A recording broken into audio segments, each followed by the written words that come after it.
Hey.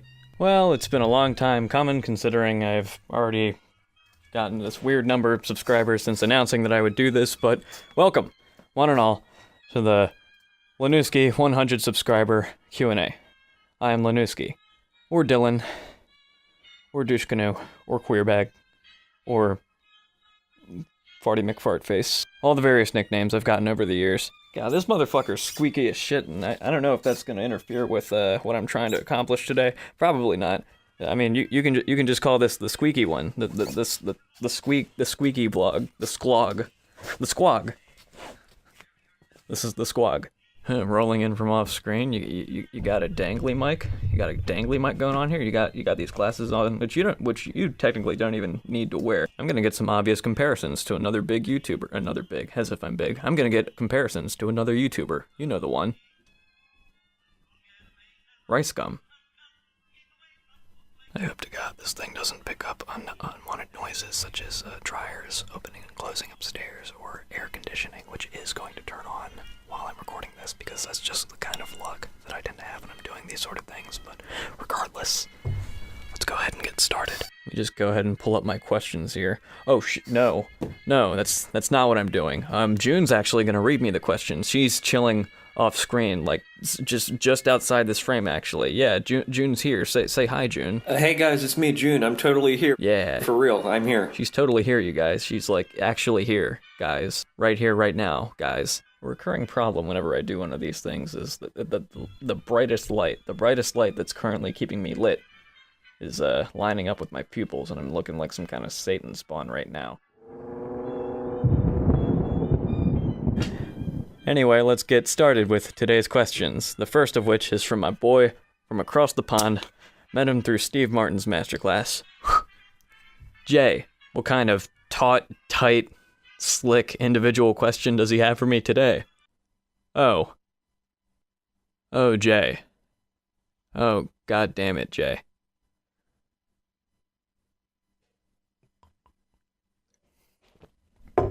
Would Macaulay Culkin be good at close-up magic, and if so, would he be a good fit for a child's birthday party, given his habit for destroying homes and causing grievous bodily harm? I will neither confirm or deny knowing whether or not Macaulay does any sort of thing like that, but I will say the guy has a band that's dedicated to making cheese-based songs. Look it up, it's real, and anyone who's got the time and energy to do something as beautiful and humanitarian as that can do no wrong. So yeah, Finland's weird, isn't it? Sure. I've totally been out of the country and can therefore judge the quality of non-American places. Sure. Why do they call them blinds when you... Why do they call them blinds when you have the option of seeing through the gaps? They should be called gaps. Not really a question, but an interesting statement. Well, to call them gaps would get a little, it would get a little confusing, because then people would think that there is a plurality of department stores on your window.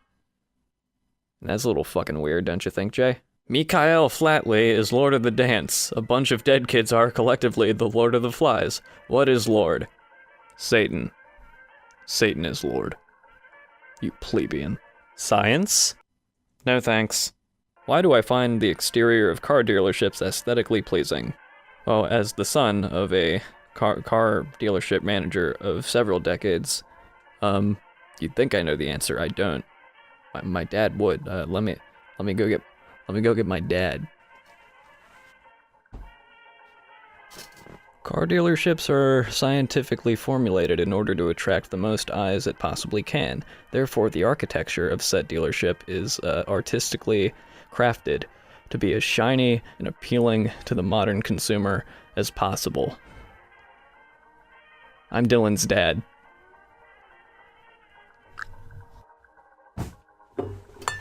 Depending on how he takes this, I might need a new place to live. Fuck. Did you know Tim Allen went to prison for shifting drugs before he was Santa? I like the song Give Up the Funk by Parliament, but I'm confused about the message. Because if I had a funk, I'd want rid of it immediately. Why are these people gathering funk, and do you think they are a credible threat? Look, Jay, don't act like you know anything about the funk. Because you don't. All the truth you would ever need about the funk is in a video, the link to which I will leave in the description. It's from a few years back. It's by a saintly figure known only as Old Greg. Listen to Old Greg. He will tell you everything you need to know about the funk. You're welcome. Can you see a hypothetical cheaper by the dozen scenario forming in North Korea, in which Kim Jong-un is a Steve Martin type, and his wacky kids are running wild with the nukes, getting frogs all over the place while his tolerant yet disturbingly submissive wife watches and shakes her head with a gentle laugh? All you did was describe the movie. I watch it every year. It's verbatim what happens. I mean, is it confusing that a family movie was produced where kids are running around with nuclear arms? Yes. Very. But that's part of its charm. Irregardless, this was a stupid question. All you did was summarize the movie. Okay, away with this. I'm done with you, Jay. Aren't you done with this, June? Yes, I am done with this. Yeah, she's done with this, Jay. Our next batch of questions, and I say batch because everything came in batches for this'n, which is a blessing and a curse, because it's great that I get to answer more than the handful of people who, sent me stuff, which is great, but the more questions there are on a given piece, the memeier they seem to get. Luckily, I think we already bypassed the memeiest of it, so hopefully I can actually answer some questions, like questions that don't have to do with merely restating what happens in a classic family comedy. Fuck you, Jay. From Rocky Slice, Spooky Matthews. Lanooski, why do you use a girl's backpack? Alright, this shit's been following me since high school. I'll have you know that I don't think this is a girl's backpack. I was shopping for school supplies and new clothes and other gear with my mommy. I saw this in the boys' backpack section, and I got it because I like the gray and the black checkered pattern. I'll have you know, also, that one of my very, very good friends, Griffin, who you might also know as the asshole wizard, he notoriously wore a checkered, ska-inspired buckly belt for years and years and years. No one gave him shit for that. So why are you picking on Questa? You frickin' sax players and Mormons and wannabe screenwriters? Fuck you. This is going over the heads of everybody because I can't be fucked to explain the genesis of this fucking backpack thing. Why are you an L wannabe loser? I do not sit this way because I want to. I do it because if I were to sit any other way, it would reduce my memeing abilities by roughly 40%. As for why I'm a wannabe L, it's simply because it's the best of all the letters. And on that note, take this, L. You Jake Blues motherfucker. Why is God? God is why. Where am I? Yes, where are you? If anyone's going to find out the answer to that question, it's going to be me. But I don't have to tell you that, do I? Okay, enough of that.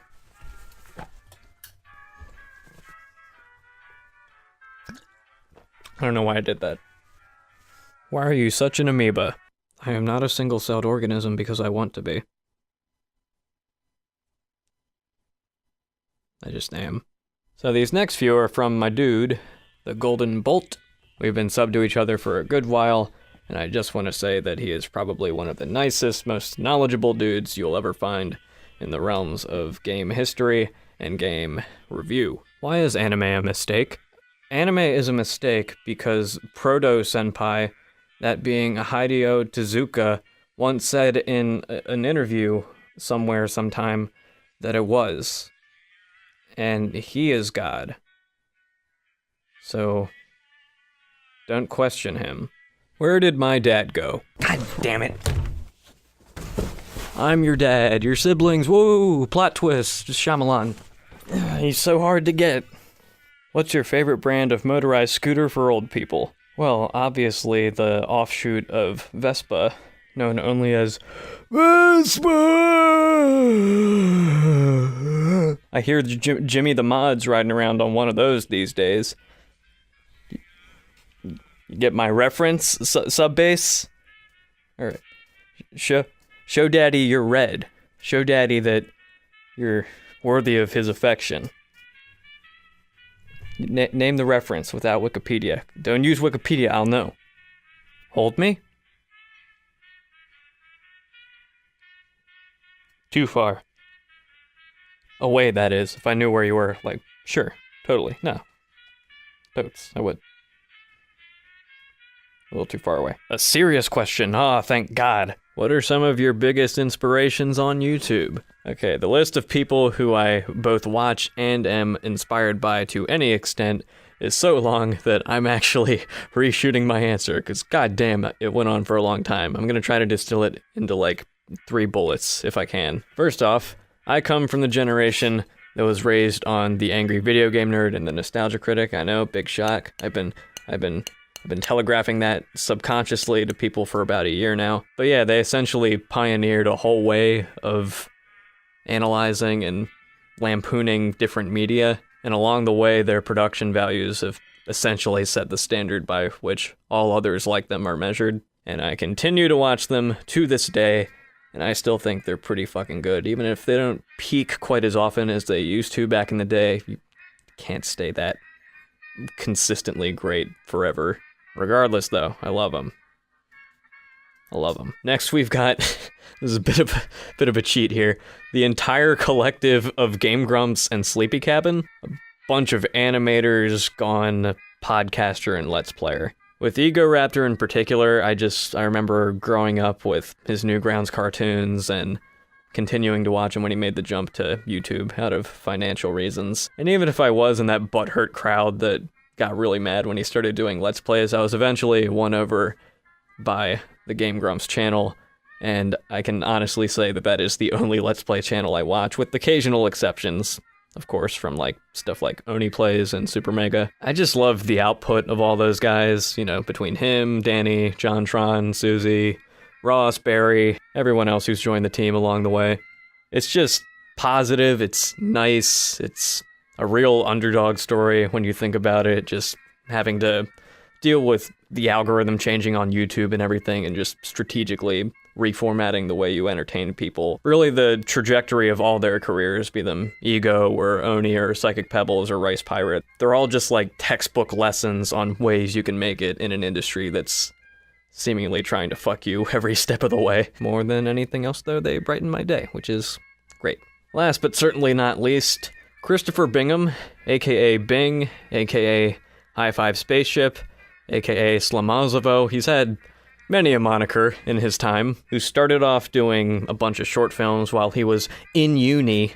You fucking limey bastards in the way you talk funny. He did a bunch of short films, but his signature project is a little something called Past Bing, Future Bing, where he chronicled 2 years of his life through I say quasi because it wasn't every day, but quasi-daily vlogs, and then proceeded to alternate between the prior year and that present year with each release. It was a really interesting experiment with the form, and it basically showed me all the different ways you could shoot something like a vlog. I'm legitimately impressed by how much of a jack of all trades Bing is, whether he's doing video or music or any other kind of media. He's competent at all of them. In fact, I'm not ashamed to admit that I tracked down this really normie looking YouTube vlogger essential guide. Literally the only reason I got it was because I knew he was involved with it. He wrote several articles in it basically telling you how to outline and produce a video, as well as sharing his own personal experience as a YouTuber. But he just has like a wealth of knowledge that, while limited to the perspective of someone in their early to late 20s, like, he's still good at expressing his views, and just the way he balances all the different types of media is a big inspiration for me. Definitely go check out Bing Radio, which is his primary vlog channel, and then you've got Christopher Bingham, where he used to put a lot of his old short film projects when that was the primary thing he'd do. But I also love me his music project, that being High Five Spaceship. Just a lot of experimental composition and production that is segmented into different albums with different oral identities. And he's got a third one on the way called The Yellow Album, for which I am hyped. Back that shit on Kickstarter. All I gotta do now is wait till 2018 for it to be done skis. High Five Spaceship. Oh, and Dream Pills. He started another one called Dream Pills, which is just him instead of a collaborative thing like the spaceship thing. It's synth poppy and dreamy and pilly. Pilly. Those are the big three. I have plenty of other guys who I could list off, but I'm gonna save me some oxygen and maybe talk about those guys in another entry of something, whether or not it's a Q&A or regular vlog or one of my bullshit pieces of whatever where I just talk about other creators. Last Golden Bolt question. What has been the biggest shortcoming you feel you've had thus far? Okay, without question, commitment, which is a multifaceted answer because I seem to find a lot of subconscious reasons not to do this. Whether it's because I don't get the approval from certain individuals in my life to do it, or I'm not confident enough in my own abilities to do what I want to do with a given video project. The fact that I've made a few videos as recent as last year that I can't help but like cringe at now, whether it's because of the way I articulated certain views, opinions, or ideas, or just because the technical aspects aren't up to snuff with what I think I'm capable of. The fact that I think I'm too busy all the time to do this, even though that's not true. Hell, I've put off making this video for like days and days now for bullshit, stupid reasons that are all in my head. I've faced a couple of, I'll call them hardships for lack of a better term. I've faced several hardships because of my inability to commit at times, such as going through multitudes of different styles and formats, sticking with one of them for like a little bit before moving on to another one. I mean, to just like sum up what I'm getting at here, the most popular thing I've done on this channel to date is a drawing tutorial. It's gotten like a couple thousand views, which is insane to me. There's a little something called Pronov. I did one with a couple of like supplementary videos to announce it and then add on to what I said in the first proper episode. And then feedback on it from somebody who will remain unnamed fucked with my head to the point where I didn't want to make another one, even though I knew I could. I knew the first one was rock solid. I still think it was. Like, I think the production value on that one video is, like, among the best I've ever had, just because I knew that's the look and feel I wanted it to have. I wanted it to be like a neo-slacker Bob Ross style video. And I just didn't do it. Because I didn't think I could. Like, I'm laughing at it now, but it kind of sucks because it's still the most popular thing I've made, despite having branched out to other things like movie reviews and music and straight vlogs. Like, I don't know. It can be a little disheartening, but I only have myself to blame for that one. And as for Pronov, while I can't necessarily say it's gonna remain in that exact form, if and when I do eventually come back to it, because I would really like to. I just can't draw as good as I could back then. I've posted a couple of like Twitter pictures that were just sitting on my phone of drawings that I did using Adobe Draw. There was a whole period, and I know this was like at the peak of my Grumps and Sleepy Cabin fandom. There was a whole period where me and June would just like draw and try to get better at like doodling like digital art and animating, actually. You should go check out the couple animations that are at the very head of this channel, the very beginning. Some animation tests, a Game Grumps animated. There's just... Okay. Reel it in, Dylan. Here's my biggest shortcoming, Golden Bolt. There are so many things I'm interested in. There's so many things I would like to do with this channel, so many things that I've done with this channel that I would like to continue to do. The problem is, if you're going to play the game of YouTube, you have to find a bread and butter of sorts, something that you enjoy making, something that's relatively easy to make, something that you know you can do well, and something that you know will grab the eyes of people who are interested in a particular subject or style of video. So once you find that, you have to, brick by brick, build up an audience, a brand of content that you can call your own. And it is only after this point that you have the leverage and the safety net of experimenting a little bit more after that. Because I love music, I love doing comedy sketches, I love doing these vlog things where I just kind of like pretend to be a stand-up comedian. Because I do love composing, I do love filmmaking, and maybe someday in the future I'll be on a stage getting a couple of yucks from people even though I'm on the verge of pissing myself. But in order to get there, I have to put in the effort to get to the realistic mid-level goal that I know I can achieve. That goal being to make this be a thing. And in order to do that, I gotta continue in one direction. A buddy of mine, Thad the Adult, Joseph Deal, him and I were talking about this recently.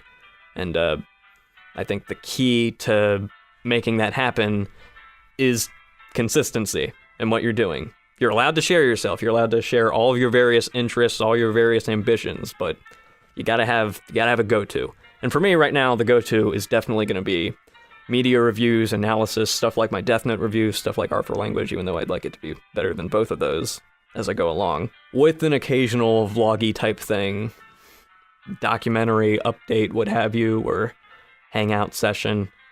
I don't know, like, YouTube is this convergence of all the things that I'm remotely interested in doing, and that's really exciting to me. I gotta stay the course, I gotta find a thing that I'm really good at, and stick to that for a while, and then I can branch out to other shit. It's just the game, and I gotta play it. That answer your question? God, I hope so. That was a mouthful.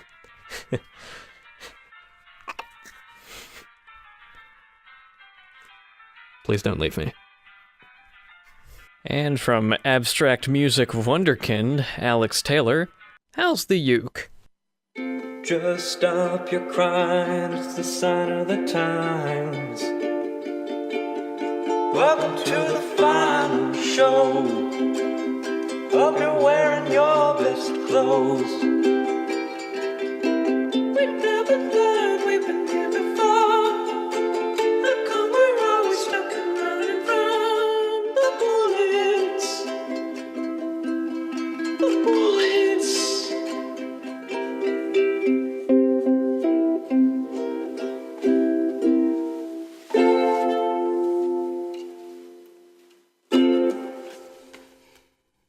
She's good.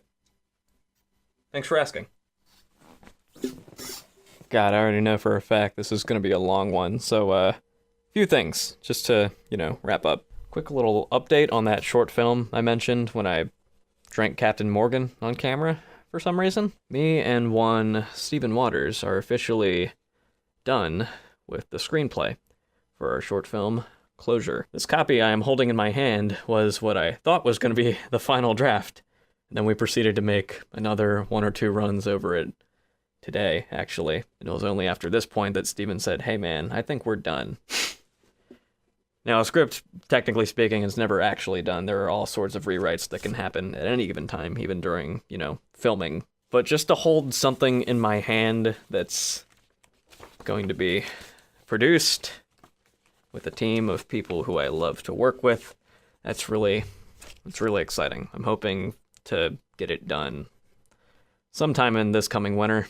We'll see how it goes. I am looking forward to it. I've got another video in the works that's going to be more in line with my Smosh Remembered video. I will not reveal yet who the subject of the video is going to be, but I am also looking forward to getting that out there. I'm already, 60-70% done with the script.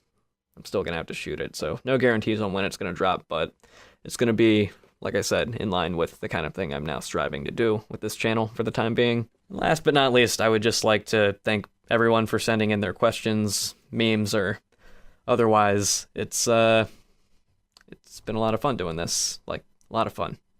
This has cheered me up substantially. Now, I'm no chump, and I know that 100 subscribers in the grand scheme of this YouTube, it's not a whole lot.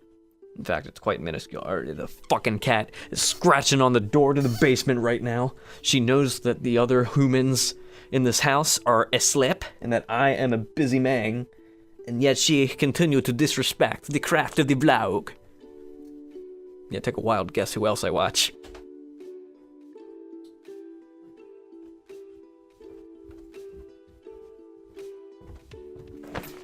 Come here. Come say hi to the people. Come say hi to all of the peeps watching. Come here. You want to come up? Come on. Come say hi. Come on. Spreeps. Come here. Come on. This is Princess Leia. You may have seen her in the background of some of my other productions. She is my little nuisance. But I love her. She's a good bub. Anyway, thank you guys. Thank you to anyone who is currently subscribed, has recently subscribed, has been subscribed from the beginning. Your viewership is most appreciated, and my only hope is that I can give you guys lots of cool, enjoyable stuff to look forward to in the future. Like, you know, I wasn't lying when I said I want this to be something I can be proud of, something I can hang my hat on. So, yeah, till next time, I'm Lanooski. This is the Spreeble Bub. And, I will see you next time.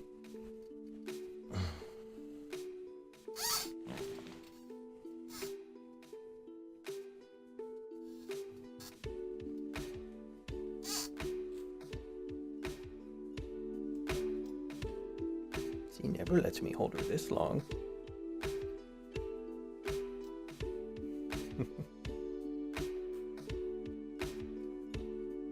She went down. Okay.